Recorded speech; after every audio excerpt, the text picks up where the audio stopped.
Well, ladies and gentlemen, we're live. And here we go. Trying it live again, once again. Let's get some viewers here this time. We've got wrap-ups and some MLB news and predictions to talk about here. And, MLB actually will be finally, for once, probably very enticing to talk about for more than just the Mariners, as well as maybe some trades we'll get into that happened recently in the NHL. But here we go. So first off, I think we should start with the what do you say? The one that's wrapped up quite a bit ago in the Stanley Cup Finals. Thank you to all my supporters who have supported me through my Panthers prediction, as the Panthers did indeed take home the Stanley Cup. I would say it was an enjoyable Stanley Cup Finals to watch. I think the Oilers actually just completely just stunk it up in games 5 and 6. I don't know what happened. Absolutely outplayed, deflated, you name it. They were just they were toast. They were. And I mean, Bobrovsky, wow. I mean, we cannot take anything from him because holy, he played remarkable. He was insane. I mean, I thought, obviously if it wasn't for Sam Bennett scoring 15 goals and setting a new record for that, I thought the Conn Smythe could have maybe even slid its way into Bobrovsky's hands, because just the way he played in the finals and honestly throughout the whole Stanley Cup, yes, he had a couple games where he let up a few bad goals, but I mean, dude, every goaltender is going to let up a few bad goals. You can't expect them to be absolutely perfect. And the teams that they played were just, it was even better. So they went through fire. I agree. They played some tough teams. The Hurricanes, the Leafs, I think, were the toughest team out of all of them. But Matthew Tkachuk did end up saying, for what it's worth, the toughest team that they played was the Lightning, even though they only gave up one goal. Round 1, too. I thought that would have been the best matchup, for them to maybe even lose. I didn't think that the Leafs series would have gone to 7, but there you go. That was probably the most competitive series for them, where they had to come back and win 2. Absolutely. But and then they get to Edmonton, they win 2 in Edmonton. That was insane. And one of the games in Edmonton was an absolute blowout, 6-1, and then that game was over in the first period. It was 3-0, and it was just there was nothing. And obviously Edmonton is known for its get scored on first, come back and do their thing, as they did a couple times in the finals, but you can't do that every time. Especially against a great defensive team like the Cats. Exactly. They got up a couple. We talk about Bradley Marchand. Woo! I mean, what the hell got up his 38-year-old ass, or however old he is? What the hell? Thank you, Boston, from Florida fans out there. I mean, dude, that was insane. He just knew how to score goals. Obviously, didn't go against the best goaltender that they faced in the whole playoff run they had, but he made it under. I mean, Skinner just looked. There was one goal in game. I don't know if it was game 6 or game 5. I think it was game 6 actually, and Skinner he bodied the puck up here. I don't know if you saw that. Yeah, the one with the blocker, but he just let it go. Yeah, he just bodied it like this, and then just the puck bounced about 2 feet, and then I think it was Reinhart just comes, picks it up, and just fires it. It's that looked to me like complete give up, and he was like, "I'm done. I'm there's no way we win." And I'm like, dude, I don't understand how he can do that. And then obviously Pickard did his thing through the playoffs, but you can't rely on Calvin Pickard to help you out and win the Stanley Cup Finals. No, I agree. Once they put Pickard in, I think we all knew they were in trouble, and big trouble in that. Yeah. But then you look at all the Oilers did. They came down from a 2-0 series to the Kings, who looked like the hottest team in hockey at the end of the regular season. Yeah, I thought they were done. Took care of business there. Yep.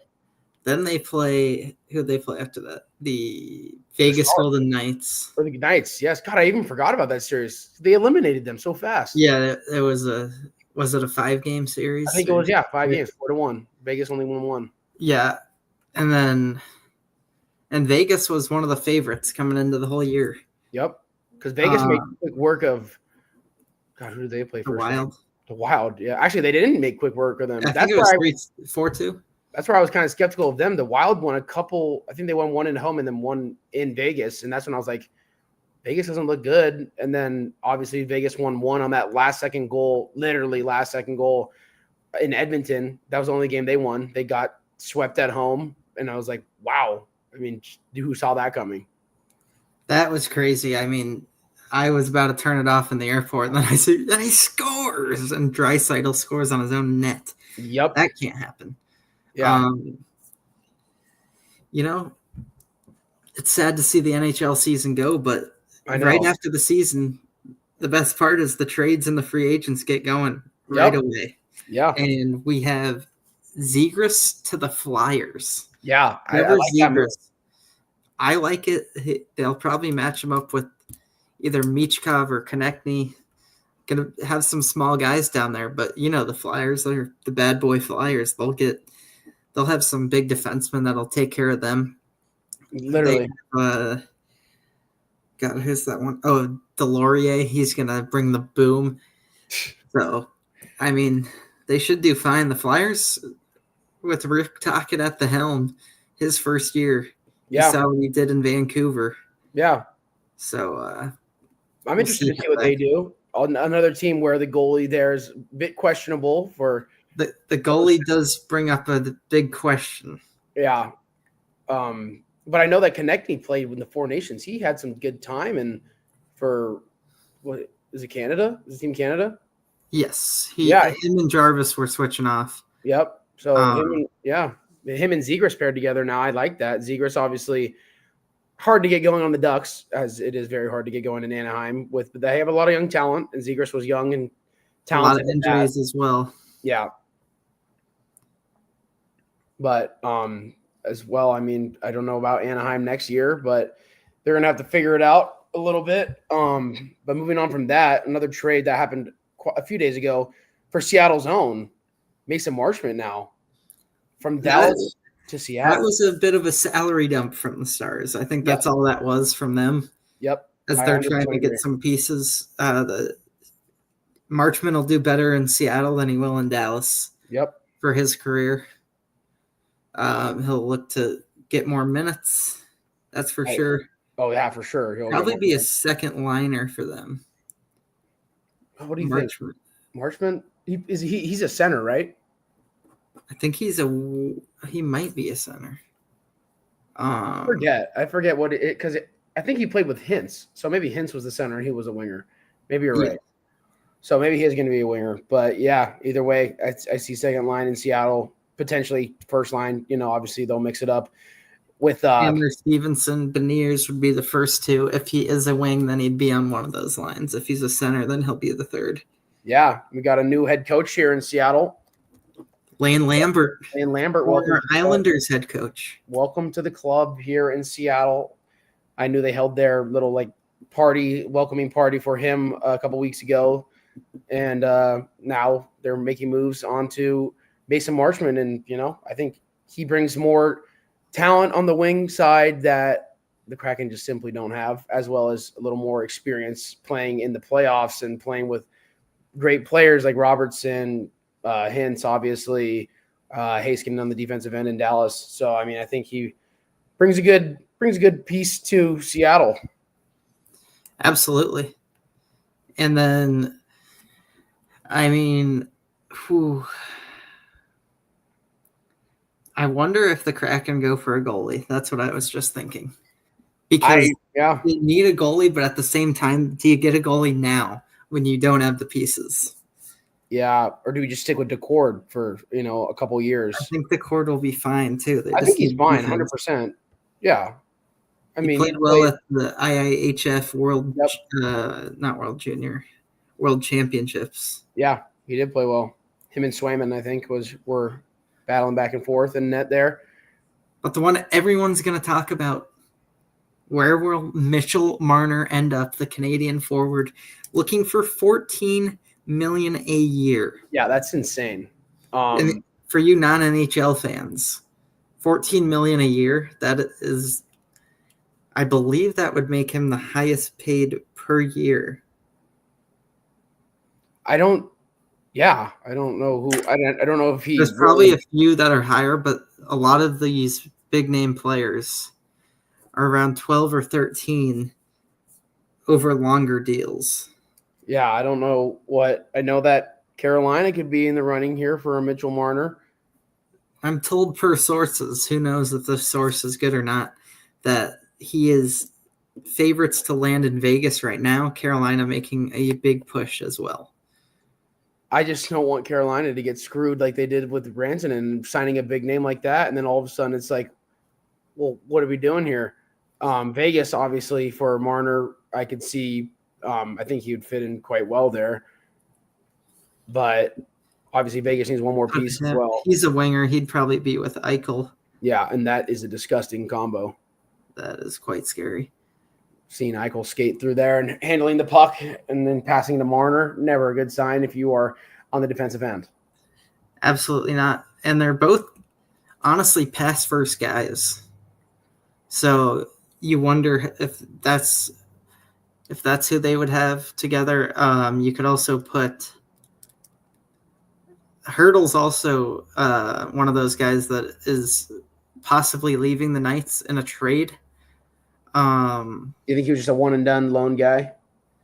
He technically was there for 2 years because the 1 year that I think he got hurt. He was there for 2, I think. Hurdle, but the Hurricanes could use a guy like that. Hurdle, oh, for sure. In the center slot? Duchesne was one I wanted for the Hurricanes. Matt Duchesne. After that Marchment dump, you think that Duchesne will stay in Dallas? He did sign. Oh, he did sign? Okay. He did sign 4-year deal. Granlund, that would be that's going to be a big name. Another Dallas guy here. Teams to go for. Dallas can't re-sign him. Even Robertson, I've seen things that obviously he's in trade. I think he still is under contract, but I don't know. He is a big trade target right now. I'm pretty sure there's almost a guarantee he gets traded before the season starts. Yeah, I have to agree with that. Where he ends up, because Dallas needs the money to spend otherwise, and they could get some younger pieces.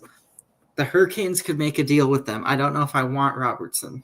I don't. Yeah, he would be good, but he's a guy that you could trade for a Morrow or a Jackson Blake. Those are 2 guys who aren't going to need to be paid for 2 more years. Yep. Yeah, I think, and Robertson, just the way, I don't know if he would quite as well fit in necessarily with the Canes, although they do have he's more of a sniper. I think of him, obviously. He's a goal scorer, not too fancy, not too flashy, but when he has the puck on his stick and he's going towards the net, I mean, there's a good chance it goes in. He knows how to find those. He finds those spots underneath the pads and everything, and he makes it look good. I mean, he got a hat trick in the playoffs, I believe, in one game. He's a great goal scorer. I don't think he skates and defends like the Hurricanes would want, which would be a defensive liability, in my opinion. No, 100%. Speaking of defensive liability, I noticed, and I was picking up on this in the Stanley Cup Finals, Evan Bouchard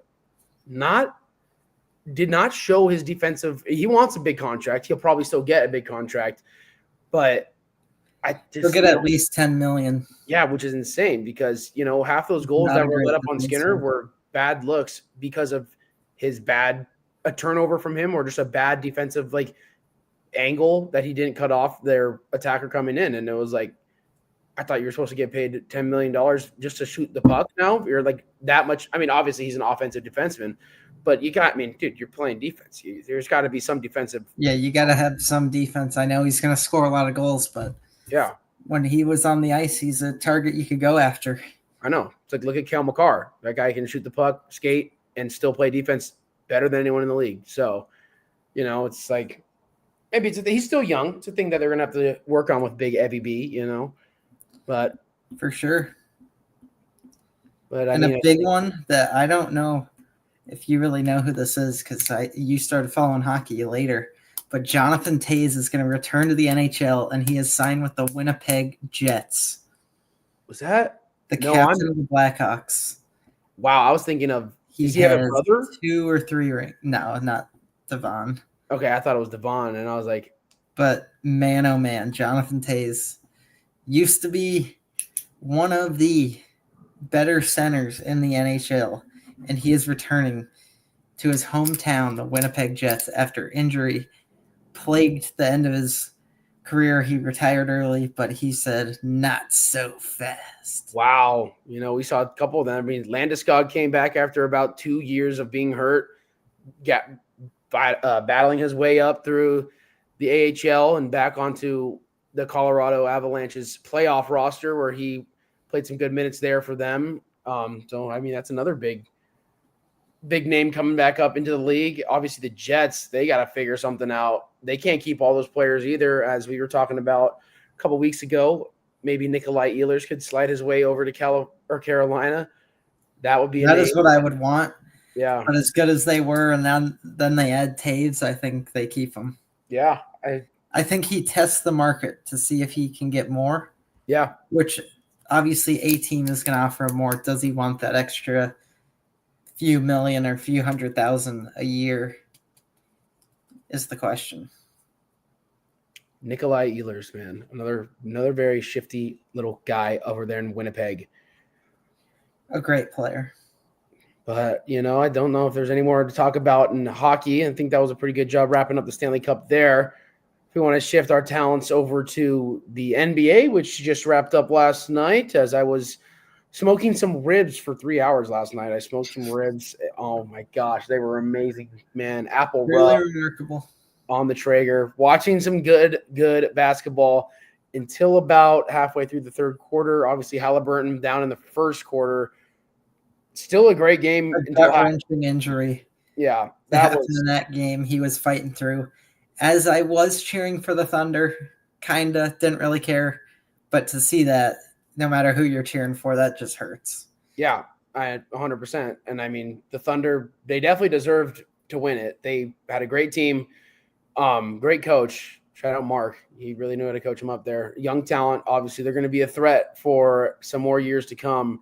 I think they're only plus 220 that was one to of win the it. Worst teams they'll ever have. Yeah. And then just because they're only going to get better.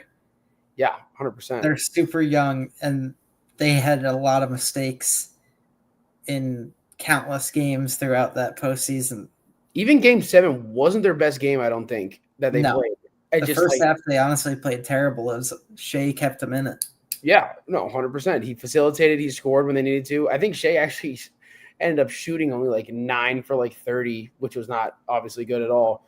But he had 13 assists. So, I mean, that just really shows that he knows how to facilitate the ball. He won the MVP for a reason, obviously. And Jalen Williams, when he came to play, He wasn't there for the first half of the finals, I'll say, but the second half, games 4, 5, 6, and 7, obviously his 40-point game, he showed up. But again, just really, really hard to see Halliburton go down, especially when he hit 3 threes in 4 minutes, and then he tries to make a move and get around Shea, and then you see that thing pop, and that was bad. Really sad too. Obviously, everyone knew it right away. Yeah. The OKC players tried to go over and console him. Great sportsmanship there. And, they're playing the hardest games of their life. Yep. Life-changing game or series for 2 small market teams. Mm-hmm. And then that happens. You knew Halliburton was not going to sit out that game at all. Yeah, his calf was screwed, but he played through it. And, I mean, that ended up happening. I mean, dude, if you really think about it, the way that game was going, the way it even ended in the first half, with Halliburton still on the floor, I think Indiana could have easily won. I think they would have won. I think they would have definitely kept it closer, obviously, because I think Nembhard played pretty good, though. I mean, he didn't – obviously, it was – Halliburton was the main facilitator throughout the whole playoffs and throughout the regular season, but Nembhard played about every minute of Game 7. So, he's a young player that they've got cooking up under their skin over there. As a man over there who has some rookie Andrew Nembhard cards, I love to see it. I love to see him step up in that moment there and obviously hit that big 3 to end the half. That was a deep 3 and to put the Pacers up 1. And then, after that, it just went so downhill. But, I mean, you cannot ask Siakam also. I think Siakam should have stepped up and they should have just played a 2-man game with him. I feel like he didn't play much in that game for some reason. Yeah, he scored 10 in the first half, and I think only like 6 in the second half. Didn't take shots that he needed to take. He can get buckets, obviously. You know, he can score on almost anyone. Exactly. He can just rise up and shoot, but I don't know what happened, and I don't think the game plan obviously Carlisle is a great coach. Maybe he should have moved the ball a little more through Siakam there in hindsight. But, hey, hell of a run from the Pacers, even better run from the Thunder, and that's one of the youngest teams to do it to finish. So, can't even give him absolutely. And then you look into next season, Kevin Durant. Wow. Traded to the Rockets. Yep. And you say, oh, shit. Oh. You're in the Western Conference, and it was already tough for you to beat the Rockets now with a struggling Jalen Green. Well, let's insert who is now gone. Best scorer of all time. Yep. Just pure scorer. Not statistically, he does not have the most because he's been injured quite a few times. But man, oh man. So what? Mama, there goes that man. So Dylan Brooks and Jalen Green now on the Suns. They had to obviously given up some picks too. I'm looking here to see. There was a few picks, I believe, 2 or 3 first rounders. Oh, just a few. Looks like Phoenix also received the number 10 pick in the draft and 5 second-round picks as part of the trade. So Houston really going all out here with Sengun, Durant, and Fred VanVleet. Is Durant? Don't forget about Mr. Thompson. Oh, yeah, or Amen. My bad, not Asor. Asor's over there in D-Town. I did not say the first name because I totally forgot which one was which. I believe it is Amen Thompson there. I think it is, yep. But, yeah, I mean, I like it for the Rockets. I don't think Jalen Green was the guy that was going to – obviously, no taking away from Jalen Green. He's a great young player, but I think having him with Devin Booker and Bradley Beal to kind of mentor him a little bit, even if Beal even stays in Phoenix. But Devin Booker, a great guy to mentor a young Jalen Green, as Devin Booker is one of the better bucket getters in the league right now as well. Dylan Brooks obviously will bring his nastiness to Phoenix, as you know, he's not a guy that you want to play against, but it's a guy you want on your team, as there's many of those guys in the league. One of the bigger fall-offs of a career, Bradley Beal. Yeah, geez. Ever since he got to Phoenix, dude, it just what happened? I don't think he paired up well with them. He did not pair up well with KD or Dylan or Devin Booker. The Suns are all over the place, man. They are. They went Chris Paul, Durant, Chris Paul wasn't with Durant. Was he? I don't think so. So it was Chris Paul era. It was Durant. It was DeAndre Ayton, and they scrapped all of it. They did. They said, all right, this is it. Oh, but Phoenix. Screw the NBA. Yep, it's over. The draft coming up. I think it's like this Wednesday, I think, or something like that. Yeah, it's coming up. We all know who's going number 1, Mr. Flag. Yep. After that should be Bailey, Dylan Harper. Maybe VJ Edgecombe. Yep, VJ Edgecombe. Those should all be in the top 7. But we will cover that next week in our podcast. We do not care about the NBA draft here, as it is,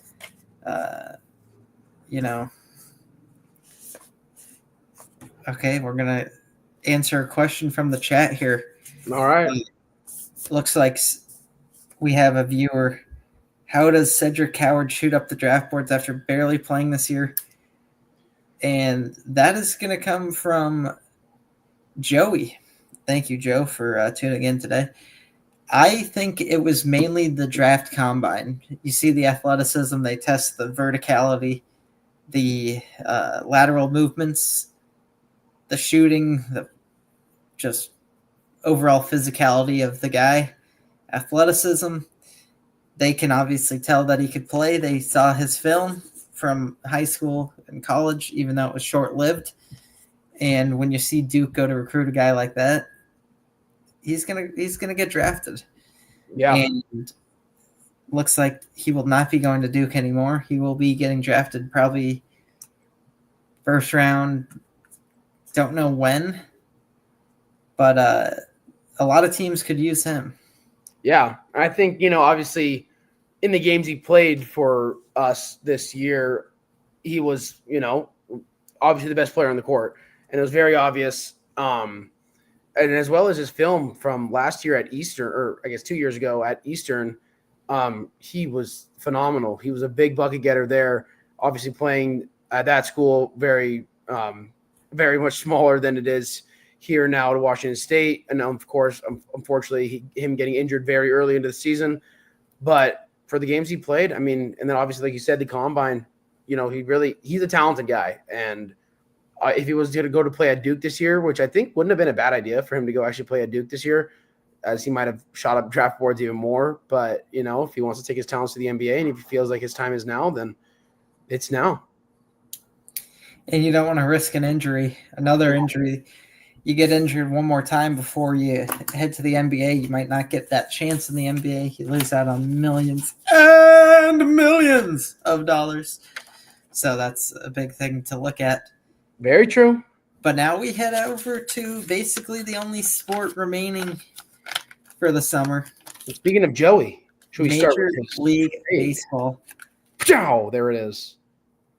Rafael Devers is headed to the San Francisco Giants. And when you look in the mirror, what do you see? Everybody stops and is staring at me. What the fuck is the GM of the Sox doing, trading their whole future? Rafael Devers is gone for Kyle Harrison, former De La Salle pitcher, as well as Jordan Hicks, who sucks. Yeah, he fell off. He fell off a bridge. Luckily into water, he is fine. But, man. And in San Fran, don't be confused. You might have thought it was the Golden Gate, but no, it was not. It was not. It was just outside of Danville. And when you look at this Giants team with a great record in a tough conference, they're going for it all. I don't blame them. And Rafi Devers already won home run against the former team of Boston. They're in his new home park in San Francisco. Speaking of home run, I just got a notification on my phone. Julio Rodriguez has just taken over deep 3-0 Mariners. And if you could only guess how far he hit this baseball, try 442 feet for Julio Rodriguez. Wow. Yeah, that's amazing. I mean, here's a guy that can hit the long ball, but he is very inconsistent. 98 at-bat homer drought for Mr. Rodriguez. How do I pull that out of my ass? Get the Real app. We're sponsored by the Real app, all right? Hey, Real. Are we real? Be for real. Be for real. We are sponsored. And you look at a team like that, the Mariners, another team who could make a deep postseason run. I mean, it's going to be easier for the AL teams here this year. Yeah. And the Mariners, they need a bat. They do need a bat. It's as simple as that. It is. And I totally agree. DFAing Big Rowdy Tellez. Wow, I was unaware of that. Yes, he is DFA'd, and Solano said, no problem, Mariners, as yesterday Solano, absolutely 2 nukes, said, good choice, Dan Wilson. Be careful with that verbiage. Yes. As we've seen what has happened in the Middle East the past few days. Not to be joking around with that, but you look at that and you say, if Cal Raleigh was in the military, he had 4 bombs. Boom! Big booms, Cal Raleigh. Boom, Chicago. Boom, boom, boom. Cubs were in trouble. It looks like Joe Awesome. Let's go here and say he had a Julio home run today. Give it up for Joey Ertley. All right. Wow, 98 at-bats later, and Ertley is still placing a Julio Rodriguez home run. I bet the odds were pretty good for you, Mr. Erty. And you look at a man like that, you say, that's dedication. He really looked through those stats, and man, he said, today's the day. And he was absolutely correct. And you look at a guy like that and you say, who's going to win the World Series? Because we're going to make some money if we listen to this guy. He knows what he's doing. And I think the 3 favorites as of right now. Let's hear them. Obviously, the Dodgers. We can leave them in the past. Dodgers are number 1. Yep. Number 2, the New York Mets. Wow. Boom. New York. How about number 3, though? Speaking of New York, they got another number 3, the Detroit Tigers. Yep. You thought I was going to say the New York Yankees. You would be mistaken unless they go out and get Skeens. And that's why I said as of now, those are the favorites. Yep. But they go get Skeens and the world shits their pants. Yeah. I mean, you talk about a team with Aaron Judge, Cody Bellinger, Paul Skeens, the bullpen. Mr. Goldschmidt, still hitting the baseball however old he is. You've got young talent. You've got Volpe. You've got Jason Dominguez, okay? The catching situation, a little suspect there in New York. But, I mean, you've got Austin Wells. Mr. Fried, Rodon. Yeah, Rodon. Let's not forget about him. Leiter. Very sketchy. Yeah, Mark Leiter. People thought he was going to be lights out. Clearly, Mark Leiter is kept the lights on. He has kept the lights on, and he is nothing but a big lighter because he can get flicked. And that is for sure. But, if we want to go, I'd bring it back to your point of the Mariners possibly being able to make a deep postseason run. Let's get into this a little bit, and I think, obviously, we skipped over Sorry to interrupt. We have a Luke Raley 3-run blast to center. Welcome back, Mr. Raley. Wow. Are you kidding me? 7-0 or 6-0. That game is 6-0. And I mean, the Twins are shitting bricks. Nice. Luke Raley. How about the Mariners? The bats coming alive as soon as we say we need to go out and get a bat. Luke Raley, that is true. He did just come back, obviously, so that they DFA'd Rowdy to bring Raley back. Yep. And Luke Raley, hey, welcome. But if anything, I think you DFA Solano, but I think they think Solano's the right-handed guy. Yeah, no, I totally. You can't have 2 lefties, so there's no point. And Solano's been hot as of late. Has been ridiculous. Canzone, yep. Yeah. I mean, who else?